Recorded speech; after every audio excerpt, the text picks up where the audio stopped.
Good morning, afternoon, or evening, wherever you are in the world. Thank you for joining us. At USA Global TV and Radio, we gladly provide world-class education, entertainment, news, hope, and inspiration. Our show today is the UK News and Culture, episode 132. Dr. Jacalyn, the host of the show, is out on business, but she'll be back next week. Our team member, HELENA CHARD, is out on assignment today, but never fear, our fantastic team member from Scotland, the fabulous chef, author, speaker, sailor, and so much more, who will be sharing with us the royal news, the UK updates, and the Scottish history. Please welcome Simon Macdonald. Hello, it's Wednesday. Good morning, good afternoon, good evening, wherever in the world you are. And I know there's people from all around the world here watching us today again as well. So yes, bonjour, guten morgen, and so on and so on and so on. So yes, it's lovely to be back. I like Wednesdays, nice days and so on, even though it's just the two of us. But there we go. We can do it. We can handle it. Absolutely. It's always so lovely to see you. And like you, Simon, I love Wednesdays. I love connecting with our team members. It's such a great show. And I'm always learning from you. My goodness. Goodness North gracious. Carolina, is really big with this. That's a state here in the USA for those listening. Has a huge Scottish population. And they must be so proud, those listening, when you share the history portion. Well, it's fair to say I think there are more Scots in America than there are in Scotland. I mean, that's for sure. But we do spread ourselves around a bit, but then our products spread ourselves around as well. I mean, look at all the the famous buildings and famous ships and steam locomotives as well, which are all built in Glasgow here in Scotland, and the inventions that came from here as well. Television, telephone, telewoman, and all the rest of it. I mean, there's just so much goes on here. Even the pop-up toaster as well is a Scottish invention. So Really? yeah, Wow. we all do all sorts of things. We try our best. So not only is the Scottish known for their fighting warrior spirit, their inventions, right? Yes. But they're also known for their charming ability with people around the world. We do our best as well. You're very flattering. But yes, I mean we have some some well known faces around the world, now and historically as well, and hysterically, I think probably when you think of people like Billy Connolly. Yeah. Is a great character and still is. She's still plodding on there. They are plodding on. So you and I are holding this show down today. So we have a little bit of extra time. And since, he doesn't know I'm going to say this, so I'm going to throw him off his feet. But, Scotland does have a lot of famous people, but you're very modest about your son. Please share once more the amazing thing he did for King Charles. Oh, goodness. Yes. Oh, in fact, I think he's actually watching the show today. So, that, come on, Paul, I hope you're going to get a red face out of this as well, not just me. But yes, when the coronation came up, and he didn't tell me until afterwards, but the Scottish crown jewels consist there of the sceptre and the crown and the state sword of Scotland. The old state sword of Scotland was actually getting a bit fragile, so they decided, well, we really need to get a new one because it would be very embarrassing. They hold this thing up and it falls apart.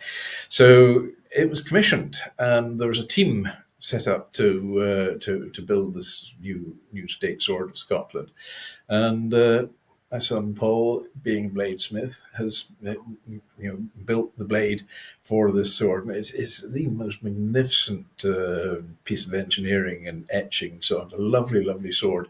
The whole bit. It just is regal. I mean, there's no other way to describe it. It's incredibly regal. So he had the honour of being involved in the building of the new State Sword of Scotland, which of course was televised right throughout the world when King Charles and Queen Camilla came to St Giles Cathedral in Edinburgh for that stage part of the coronation. And it was paraded through, and the king touched it, and so on.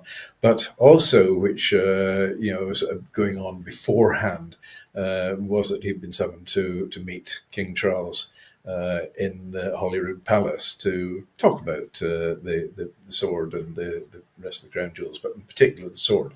So I was highly flattered, highly honoured that an offspring of mine should receive this great honour to build the State Sword of Scotland.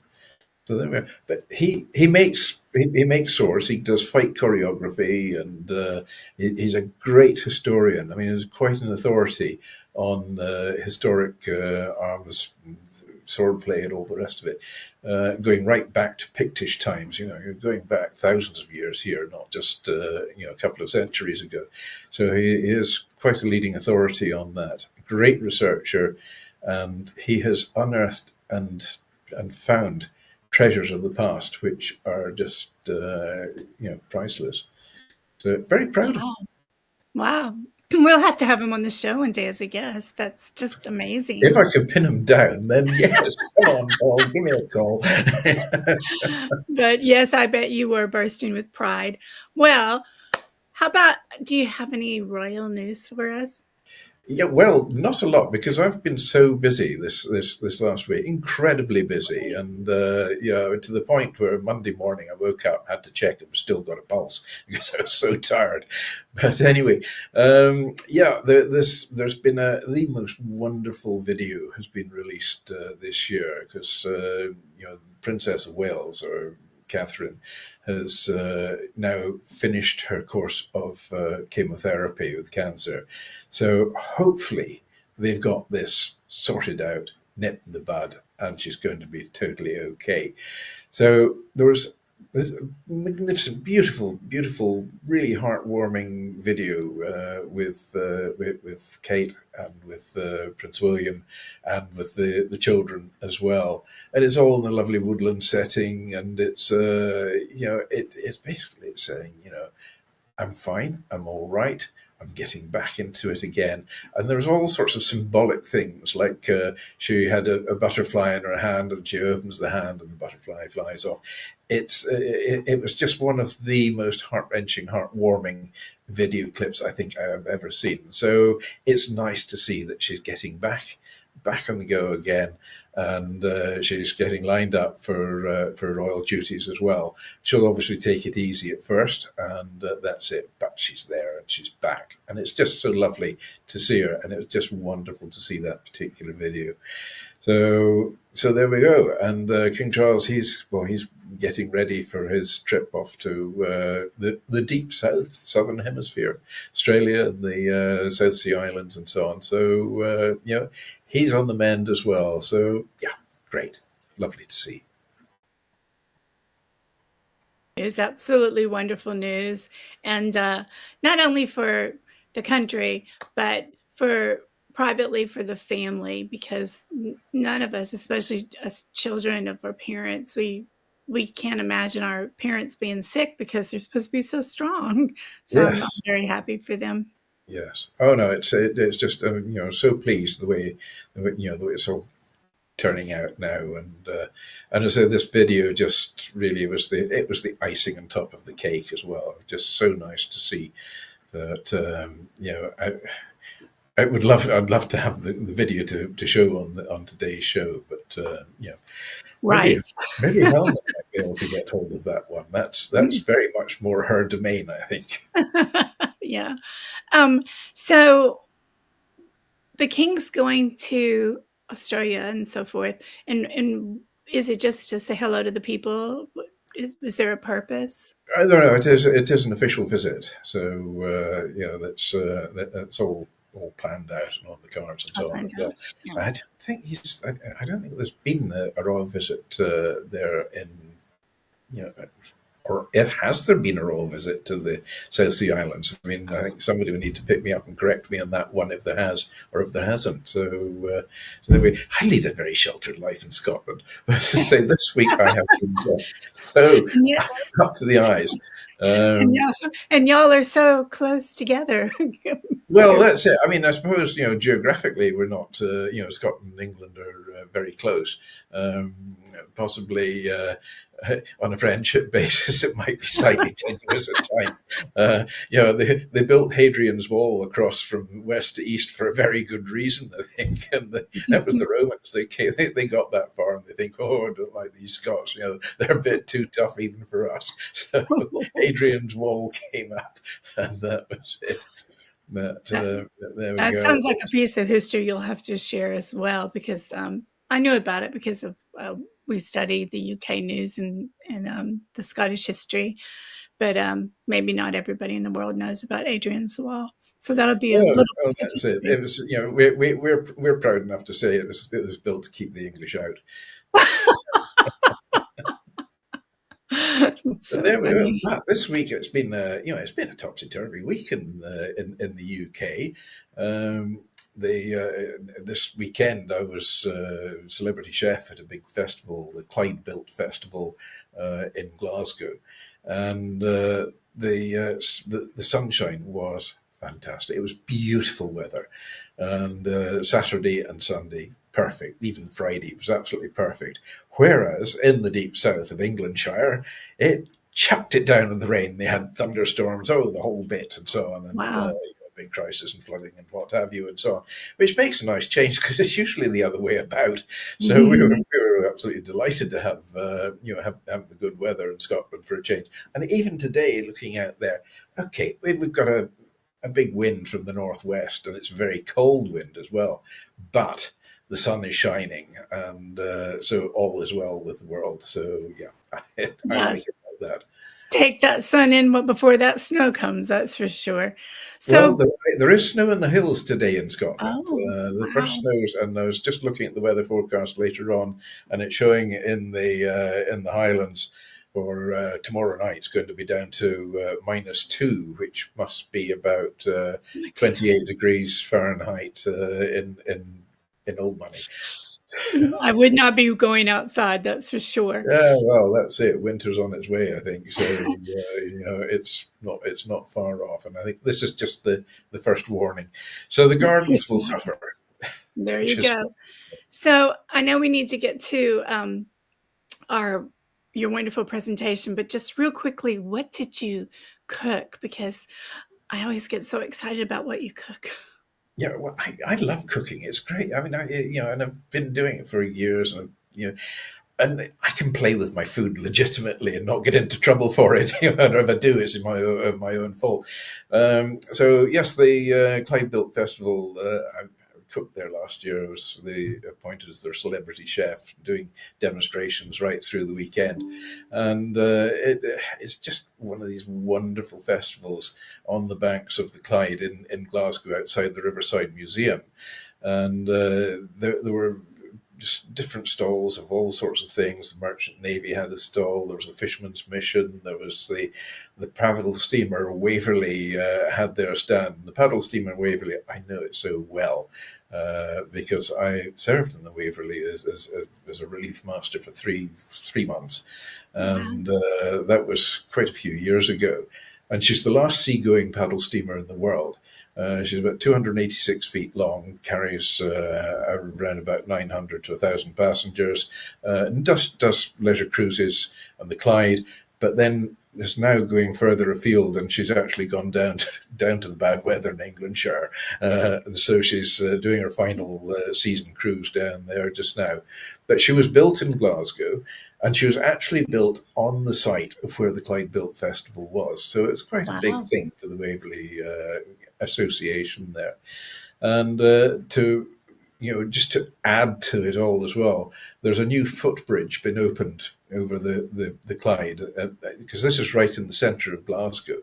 And the River Clyde is a long, long river. It goes out into Large Firth, and some just beautiful scenery and lots of sea lochs here. Just where I am, we've got Loch Fyne, and Loch Fyne is it's actually the longest sea loch in the UK. And it's just so pretty as well. And that goes into the main part of the Firth of Clyde. So wonderful area. And this new footbridge going from Govan to Partick to wild parts of Glasgow, or the wild history in Glasgow, but two very important heritage areas for the shipbuilding industry. And this new bridge was officially opened on Saturday, which brought a lot more people along. So we had nearly 20,000 people on the first day, Wow. which is a lot of people. And then the That's a next lot. day, probably somewhere between 10, 15,000 and so on. It was much more relaxed. But the weather, as I say, just helped out. So I was cooking away, doing all sorts of demos, doing things with salmon, showing people how to fillet salmon without hacking it up, and then how to recover all the bits of meat out of the other areas when you've finished filleting, taking it off the backbone. I was cooking various different dishes with salmon and showing the different cuts. I was roast smoking salmon actually there on site as well. Demonstrated a little home smoker and how easy it is to make. What else would we do? Cullen skink, one of my favourite dishes ever. Somebody said, "Oh, it's fish soup." Well, calling it Cullen skink fish soup is like calling a Rolls Royce a clapped out old car. But Cullen skink is delicious. It's a bit like chowder. Now, chowder, of course, is very popular in America. The idea, the origins of chowder actually go back to Cullen skink. And Cullen is a very small village up in the northeast coast, a small fishing village. It was quite poor, so it was a poor man's food, Cullen skink. So it's basically made using smoked haddock, potato, and milk, and onions, and that's the basis of the traditional recipe of it. Well, I like to tweak things a little bit, so I just added a little bit more, up the calories somewhat with some of the other ingredients I put in, and dished that out in in little sample pots. We went through thousands of these things. The demand for Cullen skink was unbelievable. I also did dishes with mussels and a nice cream and garlic sauce. What else do we do? Langoustine as well, just as simply as possible, because they've got such a delicate flavour. It's a shame to over embellish them. So I did all sorts of different things, and just had a wow of a time. It was great time, and just the people of Glasgow. They're so nice. I'm from that sort of area myself. And there are people, in particular in the comedy world, who say, "Well, if you can survive a Glasgow audience, you must be good." Comedians are terrified of performing to a Glasgow audience. I love it. I'm not a comedian. Well, at least I don't think I am. Some people think I am, but because they keep on saying, "Oh, you've got to be joking, Simon." But the Glasgow people are very warming people, and lovely people to interact with as well. So, and it's a shame because Glasgow did have a reputation, and there was a book, No Mean City. It had a reputation, but that's all gone by the by now, and it's a lovely place, and culturally it's just quite an amazing city. It had the title of European City of Culture, so that was it. And I think some of the locals sort of said, "European City of Culture. The only culture you see is the mold growing in the walls." But it is. It's a warm city. And it's I'm glad to know that. If I can ever make it over to Scotland, I'll be sure to pop into Glasgow. It's a city full of comedians. I think that's why they give comedians coming in quite a hard time because There's so many. good comics can can be good hecklers, and I think that's where things score in Glasgow. They know how to True, do it true. right. Well, I'm so glad you shared all that with us, and my mouth is watering thinking which one of those things I wished I could have tasted. It all sounds so divine. Um, Oh, but are you ready to do your presentation? yes, certainly, Let's yes. get Well, going. let's get going on this one because this is part three of the diary of a Scottish soldier who was at the Battle of Cassino in Italy during World War II. The Battle of Cassino was actually going on about the same time as the Normandy landings. So those who fought at Cassino were known as the D-Day Dodgers. But in actual fact, when it came down to the line, Cassino was a horrific battle. It lasted over a long time. There were over 55,000 Allied servicemen lost their lives at this battle. So it was, the heaviest loss of life in any battle from World War II. So they had a very tough time as well. A lot of hostile conditions to deal with. It was, very, very hot that year in the summer, and getting food and water in particular could be quite difficult, quite challenging at times. So the soldier who wrote his diary on whatever scraps of paper he could lay his hands on at the time, and it was written actually on the battlefield. Now I find this one quite difficult to do because the soldier in question was my father, Major James Macdonald, MC. He won the Military Cross there. So part three we've got this week is continuing on, and it starts in San Pancrazio in June 1945. So day one, after a lovely 3 days out, took over from the Royal West Kent and left our old position. Very quiet. Feel Jerry's about to pull out. Day two, advanced. Jerry has pulled out. Did 8 miles without seeing him and got orders to rest for 14 days. Heaven. Florence, July 1945. Day one. Advanced by night up Main Road, 10 miles south of Florence. Order B, A, and D companies. B company hit heavy trouble after a mile and dug in till daylight. 6 a.m. advance. Order A company and tanks. B and D companies bashed on fast and actually beat the tanks over the 5-mile stretch. We caught Germans at a villa in Angolina, where we killed about 12 and took 5 prisoner. The rest bailed out in the direction of Florence. The villa is a super place, so decided to stop till the battalion and tanks catch us up.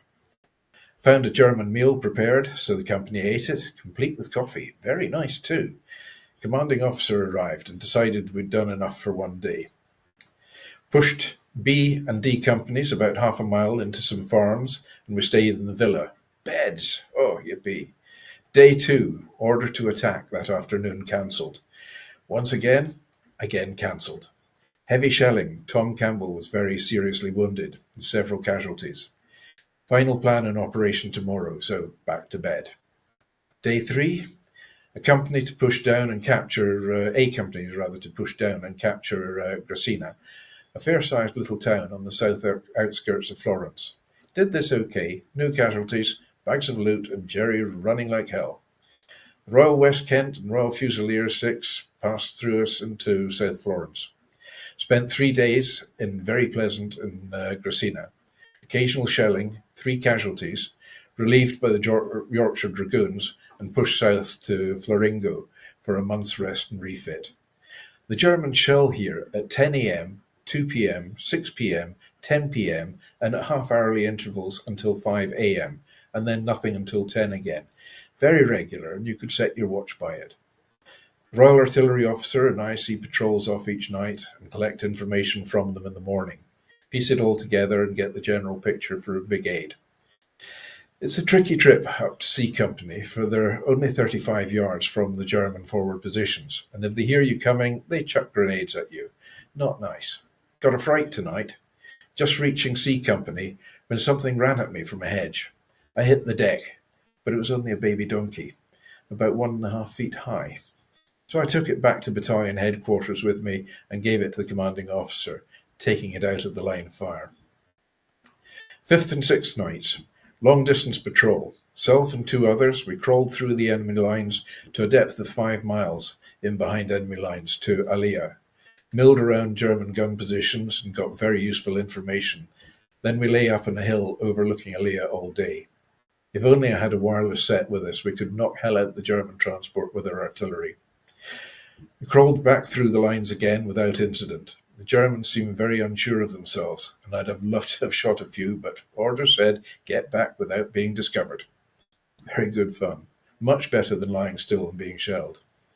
7th night, the commanding officer gave me a night in bed. What a lovely sleep.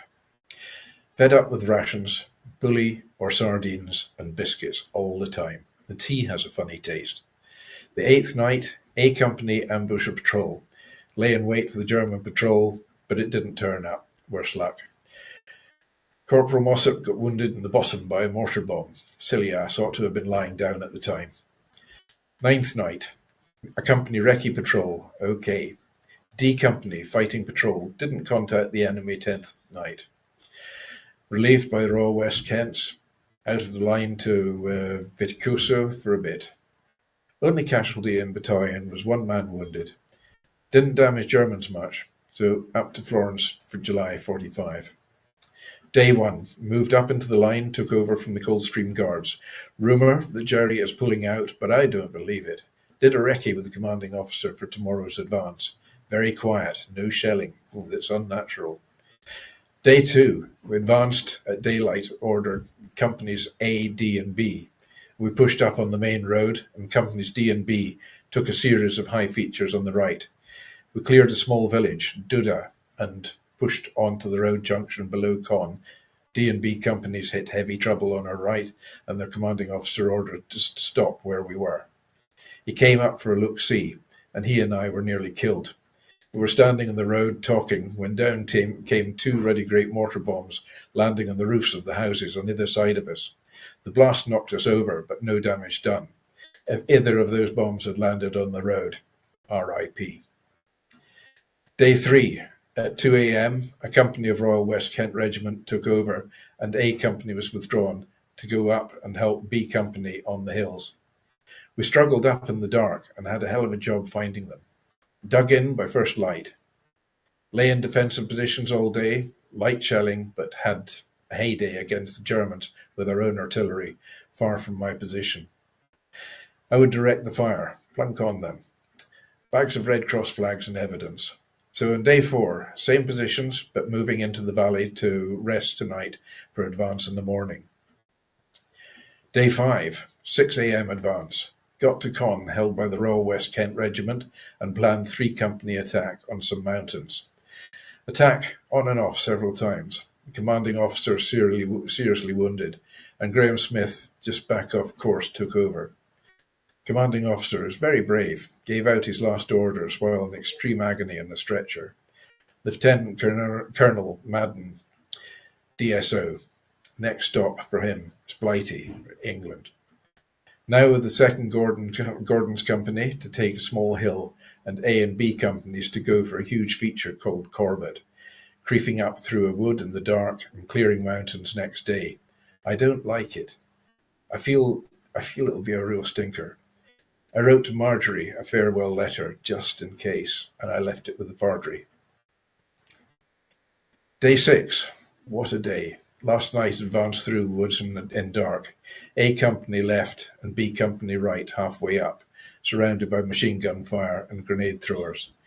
Decided after the confusion had been sorted out and the jocks soothed to pull back 300 yards and pretend we were bailing out, and to do a wide night flanking stalk round behind the Germans on top of the mountain.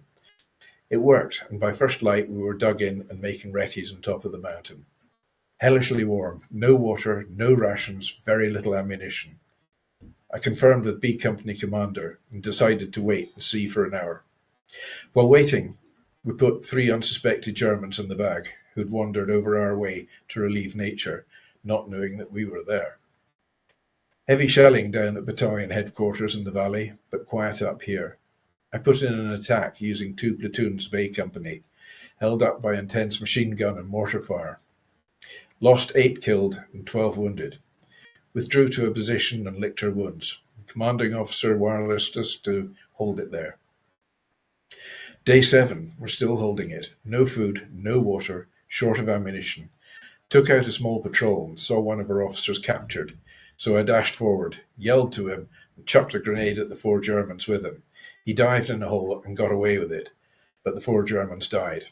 One of them was wounded, and I went up to give him help. He pulled out a grenade to hit me, and I had to finish him off toot to sweet. Nasty fellows, these Germans, I hated them. Up top, and reckoned the Jerrys were so surprised at seeing a tank up there, they forgot to fight. Anyhow, we bashed through them and captured the next height. I got blown off the top of the tank twice by mortar and shell blast, but apart from being deaf, no damage except for the thorns out of a bush that I fell into. Very uncomfortable. I pulled A Company forward and dug in on Corbett. Captain John Fotheringham was killed, Bob Spurnell wounded, also Gordon Drysdale. So that's where we've got to part 3. Next week is part 4, which is the final part of my father's diary, and rounds off quite an extraordinary tale. Wow, it's just like so intense. And the fact that it's your dad, it's so personal, right? It is. I mean, the parts of it there in particular, where he was writing a farewell letter to my mother. It's very difficult to read that. It really is incredibly difficult. But what they went through there, I mean, it was just unbelievable. These people are just, today's generation, could they do it? I don't know. Maybe not. So. Yeah. Maybe we should send people to Scotland to rough and tumble. Yes. Oh, yes. It's I mean, us Scots, we're a pretty hardy lot. we do our best. Well, that's really good. I could talk about this all day, but I know we have to get on with On This Day. Yes, on this day. This is a difficult one because I found quite a few important events and important birthdays to do, but when I thought of it and looked at them, they all really, they all really sort of paled into insignificance as well. There's some very interesting ones there about first supermarket opened in America and so on, and birthdays, James Thomson, Scottish poet, and Carl Zeiss, who the German scientific instrument lens maker, it was his birthday today. D.H. Lawrence, the English poet, as well. It was his birthday. But when it came to deaths, I sort of had a real thought. So last night, 23 years ago, 246 people went to sleep in preparation for their morning flights. 2,606 people went to sleep in preparation for their work in the morning. 343 firefighters went to sleep in preparation for their morning shift. 60 police officers went to sleep in preparation for morning patrol. 8 paramedics went to sleep in preparation for the morning shift. None of them saw past 10 a.m. today, September the 11th, 2001. In one single moment, life may never be the same. So as you live and enjoy the breaths you take today and tonight before you go to sleep, in preparation for your life tomorrow, kiss the ones you love, snuggle a little tighter, and never take 1 second of your life for granted. That was very touching. Thank you for remembering and honoring the people of September 11th. And of course, everyone who celebrated the birthday in the past. I'm sure we all have our own stories of where we were on September 11th. I know I surely do. We all have it. There's very few moments in life that happens. That was one of them. And then when Princess Diana, when she died, we all remember where we were, what we were doing then. Yep. And that's it. It's like personal connection I have. Well, it's my son. He actually was commissioned to make 2 fighting knives. One of the American fighting knife for your special forces, and the other one was the British fighting knife, the Fairbairn Sykes commando knife that we know. and he was commissioned to make these two knives from a piece of steel salvaged from the Twin Towers. So he made the two knives and went across to America to do the official presentation to the dignitaries in America with these two knives. It was a very poignant thing, and and I think it still gets to him as well when Yeah. whenever it's mentioned to him. It certainly gets to me. Mm-hmm. I know. Well, the next time I'm at the place of honor for September 11th, I will have to look for those knives. Yes, yes. I had a private tour of the place before it opened up, so I probably saw it and didn't realize I had a connection. Well, there we are. It's suddenly the world becomes quite small. That is so true. That is so true. Well, what is your beautiful closing thought for the day? You always have great ones. I know this one's been puzzling me for a long, long time. Why do psychics have to ask your name? Oh, say that again. Why do psychics have to ask your name? I mean, it's Yeah, why do they? quite. I don't know. I mean, you tell me. That would happen on the Johnny Carson show.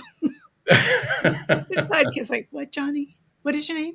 And Johnny's like, "You just said my name. What? What? What?" Oh, wow. Yes, I mean it is that I mean there's all sorts of silly things like that which I keep stumbling across as well. I mean I'm just trying to think of one there. Well, to steal ideas from one person is plagiarism, but to steal from many is research. Worth remembering. That's true. So when you're looking through things and doing research into something, go through as many different parts as you possibly can. Possibly can. That's true. Well, before we close, I just want to share with our viewers to check out Simon's rhyme book. Simon, can you very quickly, because I know we have to go, say the name of your book and how great it is? Because I know the name, I own it, but I want you to share it. It's a rhyme in time, and I illustrated it and wrote it as well. It was a great escapism doing. It's modern day type nursery rhymes with a bit of a Scottish tang. I mean, for example, Paddy's old daddy's a funny wee laddie. He went to sea in a battered tea caddy. He put in his line. He caught a big haddie. He's no such a baddie as Paddy's old daddy. So they go on like that, and it's really for children of all ages from about 1 to 101. So that's it. The adults are getting so much pleasure out of it as well, which is lovely. And I've had so many lovely comments coming back as well. Oh, we're keeping this. This book is a heritable thing that will get passed down the family, and it's lovely to hear that I've done something nice for people. It's wonderful. I love it, and I love sharing it with family, friends, and reading it to school children. So I'm glad we had an opportunity for you to plug that book because I think it's marvelous. Well, guys, it is time for us to go. I don't know where the time goes, but I will be so excited to see Dr. Jacalyn back and Helena's CHARD. Simon, thank you for everything you do for us and bringing us such wonderful history. It's just phenomenal, and you put a lot into it, and I just want you to know we truly appreciate it. And for everyone out there, there's a lot going on in the world. So take a deep breath and keep love in your heart. And even if you disagree with someone, just say, okay, I'm going to keep love in my heart. I'm going to keep love in my heart. And don't argue. It just isn't worth it. Now, moving on, please stay tuned for the Anne Scotland Show, the podcast maestro, the art of storytelling. Also, be sure to tune in this evening for our news show, Coaching with Robert J. Moore, followed by International Productivity Tips with Megan Sandwich. We have so many great shows. I don't know why you would ever turn this channel off. Just keep watching. Also, later on today, we are going to have the Royal Breaking News and the Scottish Connection with Simon Macdonald. Wherever you are in the world, I hope your day is filled with peace and love. Bye for now. Have a great day.